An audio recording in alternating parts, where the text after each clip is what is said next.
Hosanna gospel centre వారు సమర్పించు సువార్త దర్శనం. సువార్త దర్శనం. ప్రియమైన మా సువార్త దర్శనం అనే టీవీ కార్యక్రమాలను వీక్షిస్తున్న మీ అందరికీ ప్రభు పేరిట వందనాలు. జీవంగల దేవుడు మనల్ని కాపాడుతూ భద్రపరుస్తూ క్షేమమిస్తూ నడిపిస్తున్నారు. ఆయనకి ఎంత స్తుతించినా రుణస్థులమే. ఈ సమయాలలో మనకి దేవుని మాటలు ఎంత అవసరం, మన ఆదరించేది జీవం ఇచ్చేది అవే కనుక ప్రార్థనలు చేయండి. అనేకులు ఈ అవకాశాలు సద్వినియోగం చేసేటట్టు తెలియపరచండి. మీ అందరికీ ప్రభు పేరిట వందనాలు. దేవునికి స్తోత్రం. దేవుని వాక్యాన్ని చూసుకుందాం. యేసుక్రీస్తు రాకడను గురించి అప్పుడప్పుడు వింటూ ఉంటాం, లేక ప్రకటన గ్రంథంలో చదువుకున్నప్పుడు తెలుస్తుంది. యేసు మరలా రాబోతున్నాడు అనేది మనందరికీ తెలుసు. ఎందుకంటే ఆయన వెళ్ళిపోయేటప్పుడు చెప్పారు. ఆయన బేతనీలో ఆరోహణమై వెళ్ళేటప్పుడు తన శిష్యులతో చెప్పాడు, నేను ఇప్పుడు ఎలా వెళుతున్నానో అలాగే వస్తాను అని చెప్పాడు ప్రభు. అలాగే కడబోర ధ్వనితో ఆర్భాటముతో ఆయన రాబోతున్నాడని పలు చోట్ల తెస్సలోనికీల పత్రికలో పేతురు పత్రికల్లో వ్రాయబడి ఉన్నాయి. వీటిని బట్టి వాటి సూచనలు కూడా చెప్పాడు ప్రభు. శిష్యులు అడిగితే యుగ సమాప్తికి సూచనలు ఏంటి ప్రభు అంటే, జనం మీదకి జనం లేస్తారు, రాజ్యం మీదకి రాజ్యం, భయంకరమైన దినాలు, తెగుళ్ళు, భూకంపాలు, కరువులు, ఇలా ఎన్నో చెప్పాడు ప్రభు. అవి అక్షరాలా జరగటం మనం చూస్తున్నాం. అంటే ఇవాళ కాకపోయినా ప్రభు వచ్చే కాలం మాత్రం సమీపమవుతుంది ఈ సూచనలను బట్టి. కనుక ఇప్పుడు రాకడలో మన స్థితి ఎలా ఉండాలి, యేసుక్రీస్తు రాకడలో మనం ఎత్తబడాలి కనుక మన స్థితి ఎలా ఉండాలి అనే కొన్ని బైబిల్లో ఉన్న కొన్ని విషయాలు మీకు చూపిస్తా. హెబ్రీ పత్రిక 10వ అధ్యాయంలో ప్రభు చెప్పిన మాట మీకు చదివి వినిపిస్తా. చూడండి, హెబ్రీ పత్రిక 10వ అధ్యాయము 24వ వచనం. కొందరు మానుకొనుచున్నట్టుగా సమాజముగా కూడుట మానక ఒకరినొకడు హెచ్చరించుచు, ఆ దినము సమీపించుట మీరు చూచిన కొలది మరి ఎక్కువగా అలాగు చేయుచు. ఆ దినము సమీపించుట, ఇది మూలవాక్యం. ఆ దినము ఏ దినం? ప్రభు రాకడ దినం. సమీపించుట మీరు చూచిన కొలది, దగ్గరికి వచ్చేస్తుంది ఆ దినం. చూచిన కొలది ఏం చూచి? సూచనలు. ఆ దినం సమీపిస్తున్న సూచనలు మీరు చూచిన కొలది మరి ఎక్కువగా అలా చేయాలి. ఎలా అలా అంటే ఎలా చేయాలి? యేసు చెప్పాడు ప్రజలకి ఎలా చేయాలో, ఎలా ఉండాలో, ఏం చేయాలో. అలాగు చేయుచు. ఎందుకని? ఆలస్యము చేయక. 37వ వచనం చూడండి. ఇక కాలము బహు కొంచెముగా ఉన్నది, వచ్చుచున్నవాడు ఆలస్యము చేయక వచ్చును. ఆలస్యం చేయడు. ఆయన నిర్ణయించిన టైంలోనే వస్తాడు.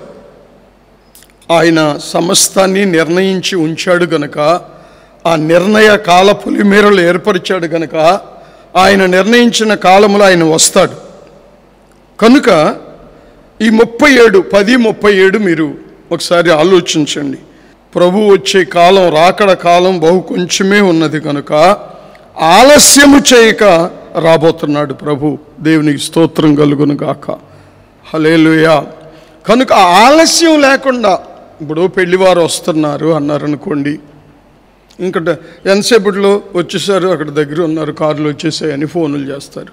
ఇక అంతా టగటగ ఉన్న ఇల్లు ఉన్నట్టు ఉంచకుండా దాన్ని ఊడిసి శుభ్రం చేసి అలంకరించి ఆ కుర్చీలు, ఈ బల్లలు, ఈ బంధువులకు కావలసిన ఆ సౌకర్యాలు ఏర్పాటు చేస్తారు. అలాగే ఆలస్యం ఉంటే చూద్దాంలే అని అశ్రద్ధ చేస్తారు. కానీ ఇక రాకడ సమయం ఆలస్యం లేదు, సమయం వచ్చేసింది. కనుక ఆయన చెప్పినట్టు మనం సిద్ధపడాలి. మత్తయి సువార్తలో 24వ అధ్యాయంలో చెప్పిన సంగతి చదువుకుందాం.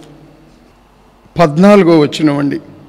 ఈ రాజ్య సువార్త సకల జనులకు సాక్ష్యార్థమై లోకమంతటా ప్రకటించబడును, అటు తరువాత అంతము వచ్చును. మొదటిది గమనించండి, మన స్థితి ఎలా ఉంటుంది రాకడప్పుడు. మన స్థితి, సంఘాల స్థితి, పరిశుద్ధుల స్థితి, లోకస్థితి ఎలా ఉంటుందో ఇక్కడ ఒక మాట చెప్పాడు యేసు ప్రభు. సకల జనులకు, ఈ కులం ఆ కులం, ఈ మతం ఆ మతం, ఈ ప్రాంతం ఆ ప్రాంతం అని లేకుండా దేవుడు సృష్టించిన సకల జనులకు లోకమంతా సాక్ష్యార్థముగా సువార్త ప్రకటించబడాలి. అటు తరువాత వచ్చును, అంతం వచ్చును. కనుక మీరు గమనించండి, ఇప్పుడు ఆ స్థితి ఉందా? అందరికీ తెలిసిందా? ట్రైబల్స్ ఏరియాలో ఉన్న కొండ జాతుల ప్రజలకి ఇంకా అసలు యేసు ప్రభు అంటే తెలియదు. మేము అండమాన్ నికోబార్ దీవులకు వెళ్ళినప్పుడు ఒక ప్రాంతానికి తీసుకెళ్ళారు. వాళ్ళైతే ఇప్పటికి కూడా బట్టలు లేకుండా నడి రోడ్డు మీద ఆడ మోగా నడుచుకుంటా అడవి పందుల్ని పీక్కుని తింటా ఒక అనాగరికమైన జీవితాన్ని చేస్తున్న తొలి మానవులలాగా ఉన్నారు. వాళ్ళని చూసినప్పుడు బహు వేదన కలిగింది. వాళ్ళకి యేసు ప్రభు కాదు, అసలు వాళ్ళకి ఏమీ తెలియదు, భాష లేదు. కొండజాతి వాళ్ళు మనుషులు కనపడితే పీక్కు తినేస్తారని ప్రొటెక్షన్ ఉన్న వెహికల్లో తీసుకెళ్ళారు మమ్మల్ని. అద్దాలు కొట్టినా పగలకుండా ఉండేటట్టు గ్రిల్స్ పెట్టి, ఇనప గ్రిల్స్, ఎదర్ డ్రైవర్కి ఇనప గ్రిల్స్ పెట్టి చుట్టూ పెట్టి తీసుకెళ్ళారు. మేము చూసామండి, ప్రార్థన చేసుకున్నాం కనబడేటట్టు చేయమని. రోడ్డు పక్కన ఉన్న చెట్టు, జామ చెట్టు ఉంటే ఒక చెట్టు కింద ఇంచుమించు 10 ఏళ్ళు ఉన్న పిల్లాడిని ఎత్తుకుందండి. నల్లగా ఉన్నారు, సంకనేసుకుని వెళ్ళిపోతూ ఉంది ఆ తల్లి. యేసు క్రీస్తు సకల జనులకు దేవుని సువార్త ప్రకటించబడాలి అన్నాడు. రాజ్య సువార్త, పరలోక రాజ్యం ఉందని, ఆ రాజ్యములోకి మనం ప్రవేశించాలని, లేకపోతే నరకానికి వెళ్ళి ఆరని అగ్నిలో మన ఆత్మ ముగింపు లేని యాతన అనుభవిస్తుందని తెలియాలి ప్రజలకి. సువార్త అంటే ఏంటి? మన పాపముల కొరకు దేవుడు క్రీస్తుగా ఈ లోకానికి వచ్చి సిలువలో ప్రాణం పెట్టాడు. మన పాప పరిహారమే సిలువ బలియాగం. మనల్ని ప్రేమిస్తున్నాడు దేవుడు, బలియాగం అయ్యాడు. సమాధిలో నుంచి తిరిగి 3వ రోజున లేచాడు, పునరుద్ధానుడు అయ్యాడు. కనుక మనల్ని కూడా చనిపోయి సమాధిలో ఉన్నా సరే, బ్రతుకున్నా సరే, పునరుద్ధానాన్ని అంటే లేపుకుని తీసుకుని వెళ్ళిపోతాడు అనేదే సువార్త. ఈ సువార్త నువ్వు నమ్ము నమ్మకపో, కానీ తెలవాలి. అది దేవుడు చెప్పింది. సాక్ష్యార్థంగా నాకు తెలియదయ్యా అని చెప్పటానికి దేవుడి దగ్గరికి వెళ్ళినప్పుడు నాకు ఎవరు చెప్పలేదయ్యా, నాకు తెలియదు అనేది కుదరదు. అందుకే ఈ సువార్త సభలు కానీ, కరపత్రాలు పంచడం కానీ, ఆరాధనలు కానీ, ఇంకా ప్రాముఖ్యంగా ఈ టీవీ కార్యక్రమాలు, ఎన్నో టీవీ కార్యక్రమాలని గొప్ప గొప్ప దైవజనులు విస్తారంగా ఖర్చు పెట్టి ప్రజలిచ్చి, ప్రజల యొక్క సమర్పణ ద్వారా, ప్రజల త్యాగాల ద్వారా సువార్త అందిస్తున్నారు. ఎన్నో దేశాల నుంచి వారి దేశాలు వదిలి వేరే దేశాలకు వెళ్ళి దేవుని సిలువ ప్రేమను, సువార్తను పంచిపెడుతున్నారు. అందాలి. అదేంటి? దేవుని కడవరి దినాలలో మన స్థితి అలా ఉండటం దేవుని నిర్ణయం కనుక ఆ సువార్తను దేవుడు వ్యాపింపజేస్తున్నాడు ప్రజల్లోకి. రక్షణ పొందకపో, పొందితే పాపక్షమాపణ నిశ్చయితలో రక్షణ పొంది బాప్తిస్మం ద్వారా దేవుని బిడ్డవైతే పరలోక రాజ్యంలో ఉంటావు. విని వదిలిపెట్టేసావనుకో, అయ్యా నాకు తెలియదు అని నువ్వు దేవుడి దగ్గర సాకు చెప్పడానికి కుదరదు.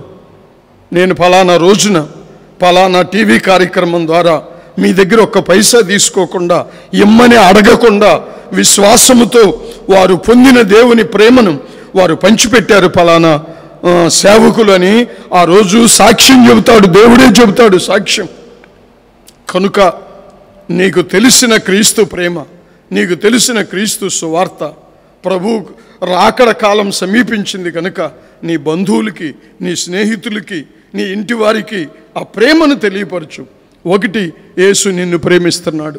2, ప్రేమించి నీ కోసం పాపక్షమాపణ నిమిత్తమై ప్రాణం పెట్టాడు. 3, ఆయన తిరిగి లేచాడు, మనం లేపుకెళ్తాడు. ఈ విషయాలను చెప్పు. వాళ్ళు వినటలేదని బాధపడబాక. ఏదో ఒకరోజు విశ్వాసం కలిగిస్తాడు దేవుడు. సాక్ష్యార్థమైన సువార్త సకల జనులకు తెలియపరచబడాలి. నేను ఇప్పుడు నీ ఇంటికాడ ఉన్నాను అనుకోండి, మందిరంలో సేవా కార్యక్రమాల్లో బయటకు వెళ్లకుండా, నన్ను కలుసుకోవటానికి ఏ పెళ్లి పెట్టుకోవటానికో ఇల్లు ఓపెనింగ్కో ఎవరో కొత్త కొత్త వాళ్ళు వస్తూ ఉంటారు.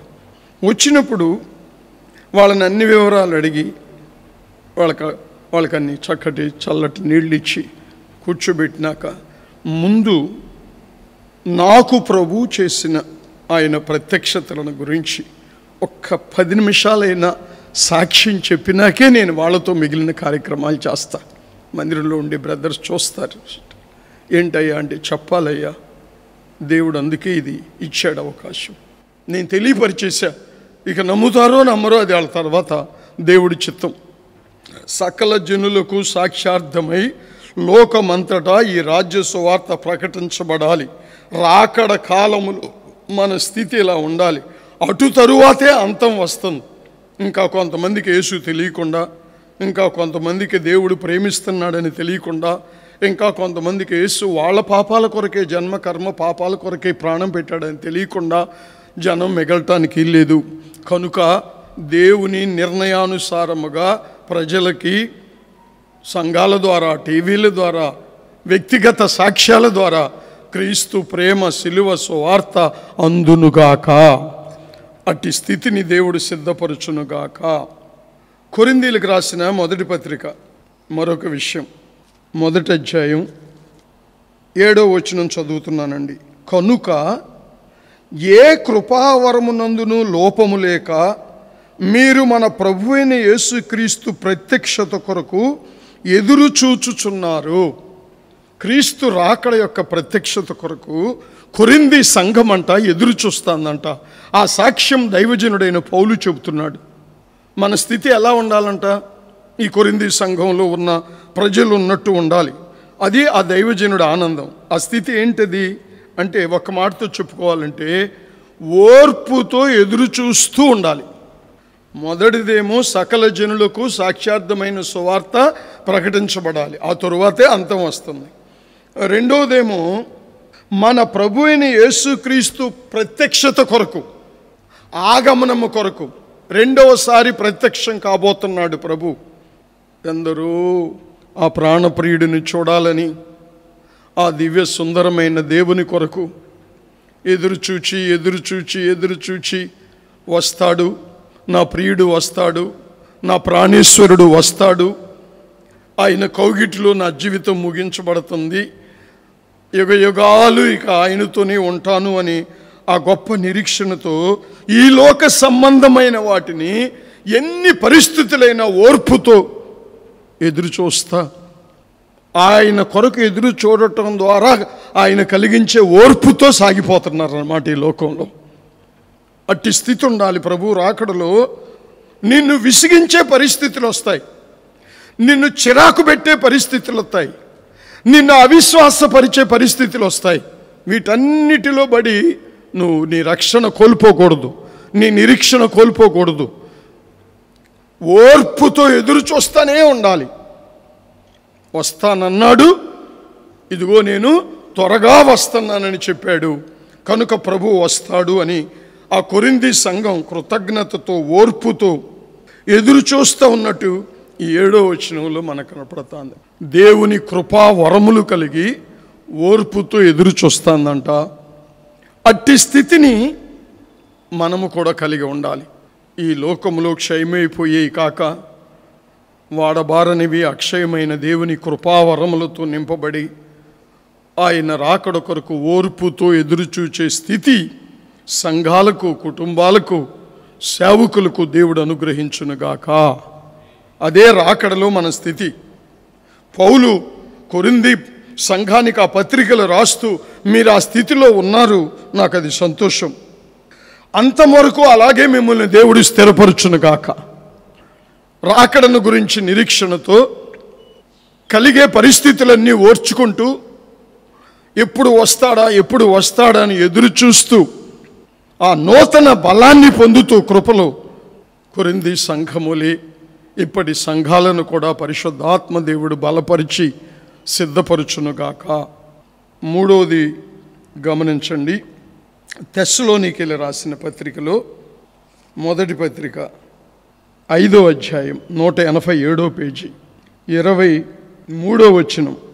సమాధానకర్తయగు దేవుడే మిమ్మును సంపూర్ణముగా పరిశుద్ధపరచునుగాక, మీ ఆత్మయు జీవమును శరీరమును మన ప్రభు అయిన యేసుక్రీస్తు రాకడయందు నిందారహితముగాను సంపూర్ణముగాను ఉండునట్లు కాపాడబడునుగాక. నువ్వు కాపాడుకోవాలి. పొలాన్ని, డబ్బుని, బంగారాన్ని ఎలా కాపాడాలా, ఎక్కడ దాయాలా, ఏంటా అని ప్రజలు తప్పించిపోతున్నారు ఇప్పుడు. కానీ అవన్నీ మనతో పాటు వచ్చేవి కావు. యేసుక్రీస్తు రాకడలో వాటితో మనం వెళ్ళం కనుక, ఏ క్షణంలో మనం వెళ్ళిపోతామో మనకు తెలియదు కనుక వెళ్ళటానికి కావలసిన అవసరమైనవి కాపాడుకోవాలి. అవేమని చెబుతున్నాడు ఇక్కడ? ప్రాణాత్మ దేహాలు మూడింటిని చెప్పాడు. మీ ఆత్మ, మీ జీవము, మీ శరీరం. జీవం అంటే ప్రాణం. మనిషిలో ఈ మూడు ఉన్నాయి. శరీరం ఉంది, ప్రాణం ఉంది, ఆత్మ ఉంది. ఈ మూడు యేసుక్రీస్తు రాకడప్పుడంట నిందారహితముగా ఉండాలంట. దేవునికి స్తోత్రం కలుగునుగాక. నిందారహితముగా అంటే ఆత్మ శుద్ధిగా ఉండాలి. హృదయ శుద్ధి గలవారు ధన్యులు అన్నాడు. శరీరము ముడత లేనిదిగా, కళంకం లేనిదిగా ఉండాలని దైవజనులు చెప్పారు. ప్రాణం తిను, తాగు, సుఖించు అన్నట్టు కాకుండా, నా మట్టుకైతే బ్రతుకుట క్రీస్తే, చావైతే లాభము అనేటట్టు ఉండాలి ప్రాణం. నిందారహితముగా, ఏలెత్తి చూపబడే స్థితి లేకుండా.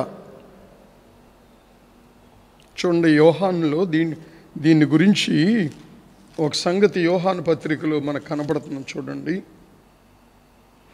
మొదటి పత్రిక 3వ అధ్యాయంలో 21వ వచనమండి. ప్రియులారా, మన హృదయము మన మీద దోషారోపణ చేయని ఎడల దేవుని ఎదుట ధైర్యం గలవారం అవుతాం. కనుక దేవుని ఎదుటికి వెళ్ళేటప్పుడు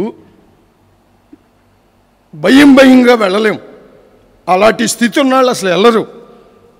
కడవరి కాలములో, రాకడ దినములో మన స్థితి ఎలా ఉండాలంటే దేవుని ఎదుటికి ధైర్యముగా వెళ్ళగలిగే స్థితి ఉండాలి. దోషారోపణ హృదయం ఉందనుకో, మన జీవితంలో పొరపాట్లు ఉన్నాయని ఆ ఆరోపణ మన మీద మనకి చేస్తుందనుకో, మనం ఇంకా ఆయన రాకడలో ఎత్తబడటానికి తగిన స్థితిలో లేమని అర్థం అన్నమాట.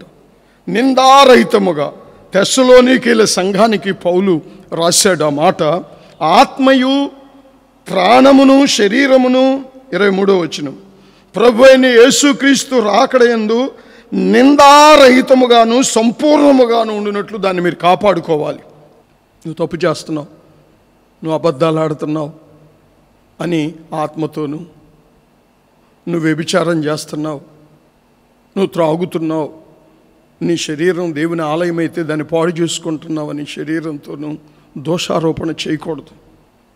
ఒక పరిపూర్ణమైన నిందారహితమైన జీవితాన్ని నువ్వు కాపాడుకోవాలి. దేవుడు ఇస్తాడు. వాక్యముతో ఉదక స్నానం చేసి పవిత్రపరుస్తాడు దేవుడు. నువ్వు వినే వాక్యము ద్వారా నీ ప్రాణాత్మ దేహాలు పరిశుద్ధపరచబడతాయి, నిందారహితముగా మార్చబడతాయి. అందుకే ప్రభు బిడ్డలతో ఉండాలి. ఇప్పుడు లోకముతో ఉండకూడదు. లోక స్నేహము దేవునికి విరోధమైన పరిస్థితి. ఆయన ఎదుటికి వెళ్ళగలిగే స్థితి కలగనివ్వదు, లోకానికి లేదది. పరలోక సంబంధమైన ప్రజలతోనూ ఆ మాటలతోనూ మనం మన స్నేహాన్ని కొనసాగిస్తే మనం నిందారహితముగాను సంపూర్ణ పరిశుద్ధతలో ఉండుటకు కాపాడబడుదుముగాక. సంఘాలని అట్టి నిందారహితముగా దేవుడు కాపాడును కాక. ప్రత్యేకంగా ఈ మాటలు వింటున్న మిమ్ముల్ని, మీ కుటుంబాలని దేవుని రాకడ కొరకు ఉండవలసిన నిందారహితమైన స్థితిలో, నిర్దోషమైన స్థితిలో, సంపూర్ణ పరిశుద్ధత కలిగిన స్థితిలో దేవుని కృప పరిశుద్ధపరిచి నిలుపునుగాక. హల్లెలూయా. 4వదండి, హెబ్రీయులకు రాసిన పత్రికలో ప్రేమ రాకడలో మనకు ఉండవలసిన స్థితి ఏంటంట? 10:25 4వ లైను. ఆ దినము సమీపించిన కొలది ప్రేమ చూపుటకు, ప్రేమ కలిగి సత్కార్యములు చేసేవారిగా ఉండాలి. ప్రభు రాకడ దినాలలో ప్రజలు ప్రేమ లేనిదే సత్క్రియలు చేయలేము. ప్రేమ ఉంటే ఇదిగో ఈ ముద్ద తీసుకెళ్ళి తినబ్బాయి, ఆకలితో ఉన్నట్టున్నావు అంటాం. ఆ ప్రేమను బట్టి ప్రేమ ఉంటే ఇదిగో ఈ దుప్పటి తీసుకెళ్ళి కప్పుకో, చలిగా ఉన్నట్టున్నది. మనకి దైవికమైన ప్రేమ అలా ఉంటే ఈ సత్క్రియలు ఆటోమేటిక్గా పుడతాయి ఆ ప్రేమలో నుంచి. ప్రభు రాకడలో ఎత్తబడే ప్రజల యొక్క స్థితి ఇలా ఉండాలి. ఆ దినము సమీపించుట మీరు చూచిన కొలది మరి ఎక్కువగా ప్రేమ చూపుతూ, హల్లెలూయా, ప్రేమ అండి. యేసు ప్రభు ఈ లోకానికి వచ్చి మనకి నేర్పింది ప్రేమ. అందుకని ప్రేమ, అనేకుల ప్రేమ చల్లారిపోతుంది అన్నాడు. ఇప్పుడు ప్రభు రాకడ దినములలో అక్రమం పెరిగిపోయి అనేకుల ప్రేమ చల్లారిపోతుందంట. రకరకాల ప్రేమలు వస్తాయి. మనమేమో అసలు మనతో అన్నం తినేవాళ్ళు, మనతో కూర్చునేవాళ్ళు, మనతో నడిచేవాళ్ళు ఏ కులమో ఏ ప్రాంతమో కూడా తెలియకుండా కొనసాగిపోతున్నాం. కొంతమందికి అన్నం పెట్టాలంటే వాళ్ళ కులమో కాదో తెలవాలి. కులంలో నుంచి వచ్చే ప్రేమ నిలవదు, ప్రభు రాకడికి నిలవదు. అది మతంలో నుంచి మన సంఘం కనుక ప్రేమిస్తాడు, వీడు ఇతర సంఘాలను ప్రేమించలేడు. అది కాదు ప్రేమ. యేసుక్రీస్తు దైవికమైన ప్రేమ. కుల మతాలతో సంబంధం లేదు, వయస్సుతో ధనిక దరిద్ర తారతమ్యాలతో సంబంధం లేదు. అది క్రీస్తు ద్వారా పుట్టింది, క్రీస్తు ద్వారానే కొనసాగించబడుతుంది. అటువంటి ప్రేమ అంచె దినాలలో చల్లారిపోతుందని దేవుడు చెప్పాడు. మీరు చల్లారినివ్వకుండా కాపాడుకోవాలి. అలాగూ చేయొచ్చు. పురుకొల్పుకోమన్నాడు. ఎక్కడ ఆరిపోతుందోనని ప్రేమని పురుకొల్పుకోండి ఒకళ్ళకొకళ్ళు. అన్నా ఎందుకులే అన్నా, మన సహోదరులు ప్రేమగా ఉందాం. ప్రభు వచ్చేస్తున్నాడు కన్నా ప్రేమ లేకపోతే ఏం ఉపయోగం? ఏంటది? ప్రేమ లేనివాడు వ్యర్థుడైపోతాడు, నరకానికి వెళ్ళిపోతాడు. ప్రేమ లేకపోతే ఉపయోగం ఏముంది?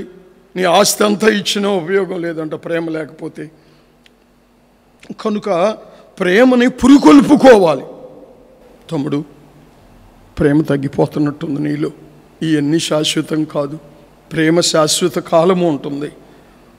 నిరీక్షణ, విశ్వాసము, ప్రేమ, ఈ 3 శ్రేష్టమైన వాటిల్లో ప్రేమే నిలిచి ఉండేదని రోమాపత్రికలో చెప్పాడు దైవజనుడైన పౌలు ద్వారా దేవుడు. కనుక మనం ఇవన్నీ పోయి మనకొద్దు, ఉండే ప్రేమను కలిగి ఉందాం. కుటుంబాల్లో ప్రేమ, ఒకరి ఎడల ఒకరికి, సంఘాల్లో ప్రేమ, సమాజంలో ప్రేమ, హృదయం నిండా ప్రేమనుంచుకొని సత్క్రియలు చేస్తూ నిరుపేదల యందు, రోగుల యందు, దీనుల యందు మన వంతులో మనం చూపగలిగిన ప్రేమను చూపటం ఏంటంటే, ఏమీ ఇవ్వకుండా చలిగా ఉందా వెళ్ళి చలి కాసుకో అంటే ఏం ఉపయోగం? ప్రేమ ఉంటే క్రియ జరుగుతుంది నీలో నుంచి. ఇదిగో ఈ దుప్పటి తీసుకెళ్ళి కప్పుకో, ఇదిగో ఈ ముద్ద తీసుకెళ్ళి తిను. సత్క్రియలు చేస్తూ ఒకరినొకడు పురుకొల్పుకుంటూ ప్రభు రాకడ కొరకు మనం సిద్ధపరచబడాలి. హల్లెలూయా. రాకడలో ఇది మనం ఉండవలసిన స్థితి ప్రభు చెబుతున్నాడు. ఆఖరిగా యోహాను మొదటి పత్రిక, యోహాను మొదటి పత్రికలో 2వ అధ్యాయంలో 28వ వచనం, 2వ అధ్యాయం. కాబట్టి చిన్నపిల్లలారా, ఆయన ప్రత్యక్షమగునప్పుడు, ఆయన రాకడ యందు మనము ఆయన ఎదుట సిగ్గుపడక ధైర్యము కలిగి ఉన్నట్లు మీరు ఆయన యందు నిలిచి ఉండాలి. ప్రభువులో నిలిచి ఉండాలి. ఆయన రాకడ యందు మనం సిగ్గుపడి, అమ్మో మమ్మల్ని నరకానికి పంపించేస్తాడేమో, లేకపోతే మమ్మల్ని విడవబడిన గుంపులో ఉంచుతాడేమో, రెప్పపాటులో మార్పు చెందిన గుంపులోకి మేము వెళతామో వెళ్ళమో అనే భయంతో ఉండకూడదు. మొన్న ఒక ఆయన నాకు చెప్పాడు, ఒక పాస్టర్ గారు, కలిసి వెళ్తున్నాం, ఆత్మీయులు. అయ్యగారండి మీకు చెప్పపోవటం ఎందుకు కానండి, మొన్నండి నాకు ఒక భయం వేసిందండి. ఇవన్నీ చూస్తే ఒకవేళ ప్రభు వచ్చాడేమో, ప్రభు వచ్చి వెళ్ళిపోయాడేమో, నన్ను తీసుకెళ్ళలేదేమో, నేను ఇక్కడే ఉండిపోయానేమో అని అనుమానం వచ్చి మీకు ఫోన్ చేశానండి. మీరు ఎత్తారు, ఎత్తినాక నాకు ధైర్యం వచ్చింది అన్నాడు. ఏ అన్న, ప్రభు వచ్చి మీరు వెళ్ళిపోతారుగా అన్నాడు. ఆయనకి ఆయన మీద ధైర్యం లేదు, మన మీద ధైర్యం ఉంది. ఆయనకు ఉండొచ్చు, కానీ మనకుందా? నేను వెళ్ళిపోతా, నేను ఈ లోకాన్ని పెంటగా ఎంచుకున్నా, తప్పక నన్ను ప్రభు తీసుకెళ్ళిపోతాడు, నేను క్రీస్తుతోనే ఉన్నా, నేను ఇప్పుడు నా యందు మీరును మీ యందు నా మాటలు నిలిచి ఉంటే హల్లెలూయా ఆయన రాకడలో ఎత్తబడతావంట మనం. నువ్వు క్రీస్తులో నిలిచి ఉండు, పాపంలోకి ప్రవేశించబాక, లోకంలోకి ప్రవేశించబాక నిలిచి ఉండాలి. యోహాను చెప్పిన మాటలు ఇవి, సువార్తలో కూడా చెప్పాడు, 15వ అధ్యాయంలో చెప్పాడు, నిలిచి ఉండండి. రాకడ యందు మనకి లేపబడతాము అనే ధైర్యం కలగాలంటే మీరు క్రీస్తులో, క్రీస్తు వాక్యంలో, క్రీస్తు ప్రేమలో, క్రీస్తు పవిత్రతలో, క్రీస్తు కృపలో నిలిచి ఉండాలి. హల్లెలూయా. అప్పుడు ప్రభువులో నిలిచి ఉండువాడు రాకడలో ఎత్తబడతాడు. సర్వలోకానికి సువార్త సాక్ష్యార్థంగా అందినప్పుడు ప్రభు రాకడ సంభవిస్తుంది. ఈ విధంగా కొరింథీ పత్రికలో చెప్పాడు ప్రభు పౌలు ద్వారా. ఏమని చెప్పాడు? ఓర్పుతో ఎదురు చూడాలంట రాకడ దినాలలో. తెస్సలోనికీల్లో చెప్పాడు, నిందారహితముగా, ప్రాణాత్మ దేహాలని నిందారహితముగా కాపాడుకోవాలంట. ఇటు అనుభవాలని, ఒకవేళ రాకడలో ఎత్తబడాలంటే నేను ఎలా ఉండాలి అని ఆలోచించుకునే కొంతమంది సహోదరి సహోదరులు ఉంటారు తెలియక. వారి కొరకు పరిశుద్ధాత్మ దేవుడు చెప్పిన ఈ మాటలు నెరవేరాలి. ప్రేమ చూపుట యందు, ఓర్పుతో ఎదురు చూచుట యందు, ప్రాణాత్మ దేహములు నిందారహితముగా కొనసాగించుట యందు నీ ప్రయత్నం కొనసాగుతూ ఉండాలి. ఎందుకంటే కాలము బహు కొంచెముగా ఉన్నది, వచ్చుచున్నవాడు ఆలస్యము చేయక వస్తాడు. ఎప్పటి నుంచో చెబుతున్నారు అని అనుకుంటారు కొంతమంది. కానీ ఆయన అన్నాడు, ఆయన దృష్టిలో ఒక సంవత్సరం ఒక దినమా, ఒక దినం, ఆయన కాలాన్ని ఆ రకంగా లెక్క కట్టుకుంటా ఇదిగో వచ్చేస్తాను అన్నాడు. ఇప్పుడు చిన్నపిల్లలు అన్నాడు, ఇక్కడ చిన్నపిల్లలారా అన్నాడు. ఇప్పుడు వాళ్ళు చిన్నపిల్లల 100 ఏళ్ళు వచ్చిన వాళ్ళు ఉన్నారు, 90 ఏళ్ళు వచ్చిన వాళ్ళు ఉన్నారు. కానీ ఆయన దృష్టిలో చిన్నపిల్లల కింద లెక్క. చిన్నపిల్లలారా, ఆయన ప్రత్యక్షత సమీపిస్తుంది కనుక క్రీస్తు రాకడ యందు మనము ధైర్యము కలిగి ఉండాలి, కానీ సిగ్గుపడతా ఉండకూడదు. తప్పు చేసి సిగ్గుపడతా ఉండకూడదు, మోసం చేసి సిగ్గుపడతా ఉండకూడదు, పాపం చేసి సిగ్గుపడతా ఉండకూడదు. పవిత్రమైన వాక్యానుసారమైన జీవితం చేసుకుంటూ, వాక్యము పాదాలకు దీపముగా, త్రోవకు వెలుగుగా చేసుకొని, ఆయన చూపిన మార్గములో పరిశుద్ధమైన, నిందారహితమైన, ప్రేమ కలిగిన, ఓర్పు కలిగిన నిరీక్షణతో ప్రభు రాకడ కొరకు సిద్ధపడుదురుగాక. హల్లెలూయా. కృపగల దేవా, పరిశుద్ధుడైన తండ్రి, నీకు స్తోత్రము నాయనా. నిజమే, రాకడ యందు మా స్థితిని ఎలా ఉండాలో మమ్మల్ని హెచ్చరిస్తున్నావు. కొందరు తెలియక తడబడుతూ ఉన్నారు తండ్రి.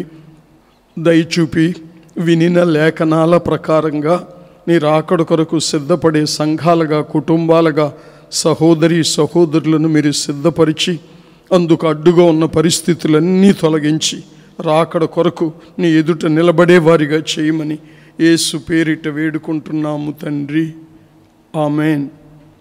వందనాలు.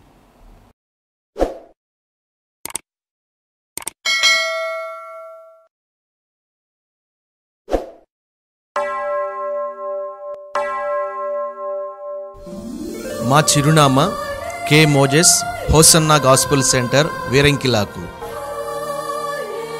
వివరములకు 9949141474 మరియు 9963825785.